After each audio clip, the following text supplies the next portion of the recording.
All right, what do we got here? Well, if you know, those are knife rolls. So those contain my pocket knife collection.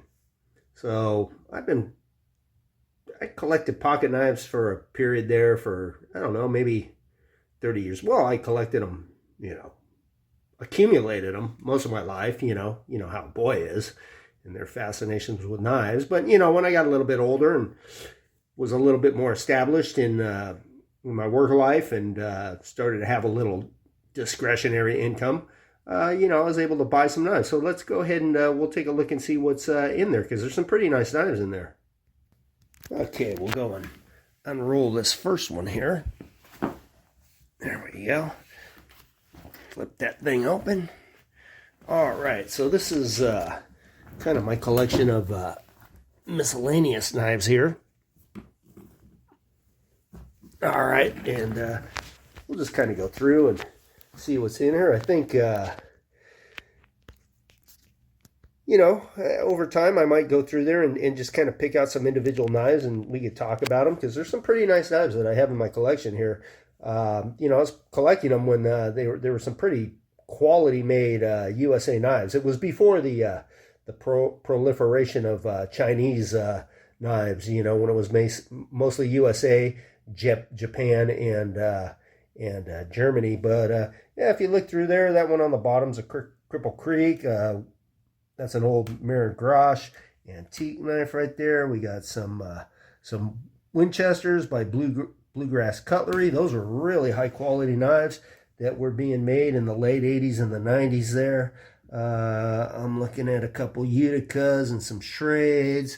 I see a Western in there. There's a Queen Cutlery, couple Buck, couple Camillus, another Cripple Creek Barlow, I think, some Bulldogs to the right, German Eye, that little baby canoe right there, some Case on the left, and then we are getting into the few antique knives that I still have. I used to collect a lot of antique knives. I got tired of doing it because I was just coming across too many reworks, and it just got to the point where it was really frustrating. But on the right, I got an Ulster cattle knife. Right above that is a very rare Barlow that is marked Buffalo Cutlery Company from the 1920s. That was a contract knife made by George Schrade Company. You can tell by the Schrade bone. They're pretty nice knife. I'm pretty happy to have that in the collection. I'll probably never get rid of that. Running to the left of that, 70s Puma, Sears high carbon steel, and then that was a New York knife company, that Whittler. That is actually the tank stamp is ground off and it's stamped Sterling Cutlery Company. Pretty interesting story on that knife. Yeah, I'll have to go through some of these. That's a modern GEC right there.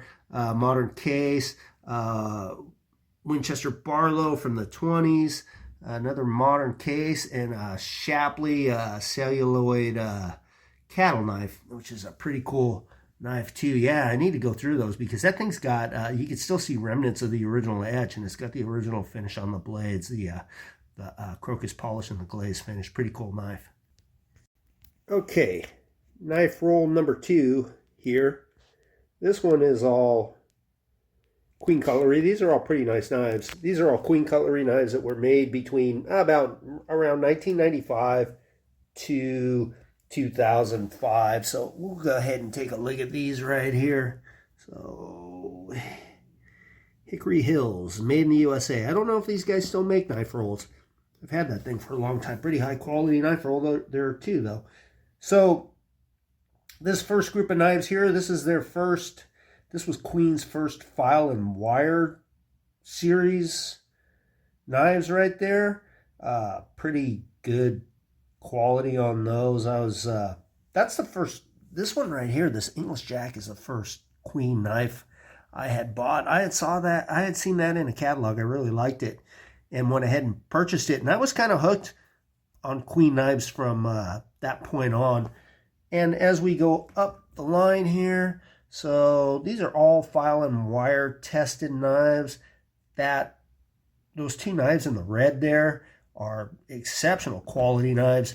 That series, I think, was 2000, 1999 or 2000. Really, man, really making some good knives.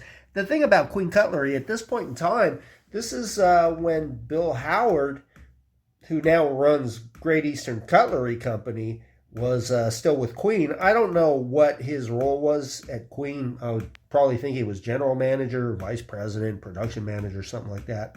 But yeah, they were making some really nice knives back then. So as we go up the line here, these are what they termed as their annual Keystone Shield series. These yellow knives right here, that was a particularly nice series. I really like that Stockman. You know what? Let me pull that Stockman out and open it up. Yeah, that little Stockman's one of my favorite knives in this roll right here. That was built on their number 9 Stockman pattern. Little variation on this one. It has the little clip point blade right there, which is pretty nice. I'm not really a big fan of the spade blades on Stockman, so that's a nice change of pace. That particular bone right there, I think they called that, what was that? Antique Sheffield suede worm groove bone, something. Really looks good though. So yeah, moving up the line here, more Keystone Shield, pretty nice winter bottom bone Congress right there. That knife right there is particularly rare. Maybe we'll get into that one. I have some literature on that one too. What else we got here? Zoom out a little bit. This Teardrop Jack, Queen City Cutlery.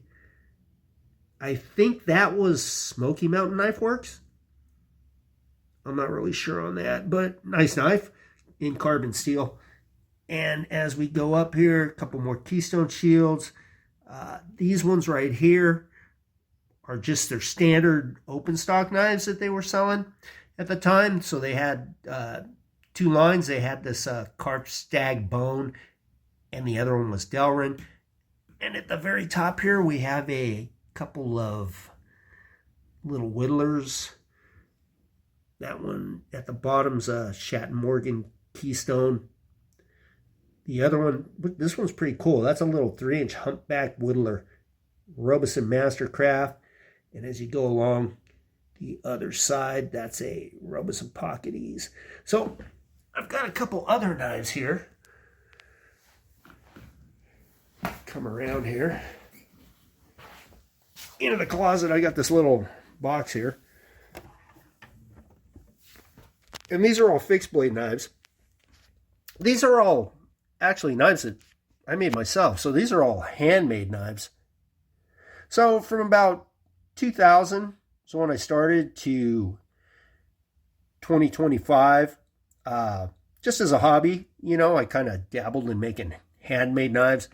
In 2025, after 45 years, I retired from work in the electroplating business, got rid of my building and all the equipment, all the machinery, all the tools and stuff. So that was, you know, the knife making had kind of run its course after 25 years, and I wasn't really too interested in bringing it home to my house because, I mean, let's face it, you know, knife making's a dirty business.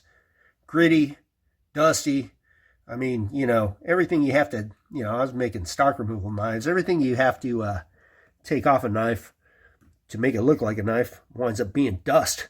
And, you know, I don't have an exhaust system set up in my garage. But, you know, that's fine. I still got a couple knives I could finish out by hand that are already ready to go. I don't really need any machinery on them. Down here I have some, let me go ahead and I'll take this drawer out. These are all pocket knives. So those are all pocket knives that I had made myself, all handmade. I kind of like making the pocket knives a little bit better than the fixed blade. a little bit more precision, not as much brute force grinding and profiling as it was to make the fixed blade knives. This little dog leg jack right here, stainless steel frame, micarta, 01 tool steel blade. Yeah, I carried that thing for a long time. I still put it in the pocket from time to time now. So yeah, maybe we'll take a look at those at some point in time. And right below them here, so these are all Spyderco knives. There was a period of time I was collecting Spydercos. Really like the design on them. I like the way they look. I just, I like a backlock knife. For me, that's my favorite type of locking mechanism. Just tried and true, and these all have really good smooth actions. I don't really collect them anymore. I mean, I had more than this. I had sold some. I'd given a couple of my nephew likes them, so I gave them to him. And kind of Spyderco kind of ran its course too. I mean, they're a little pricey now. I don't really see the value in them. Not to detract from Spyderco at all. I think they're great knives, but they are a little expensive these days. Let me see on this side right here. Nothing too special there.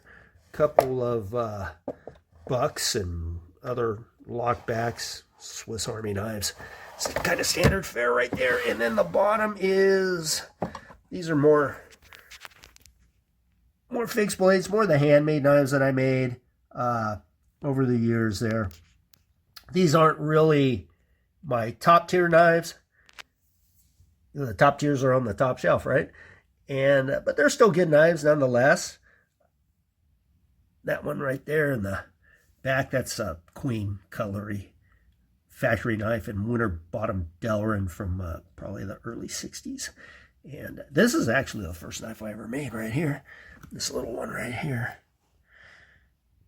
Not the best execution. 01 tool steel on this, but, cuts really good. And, they got better from there. So, yeah, probably,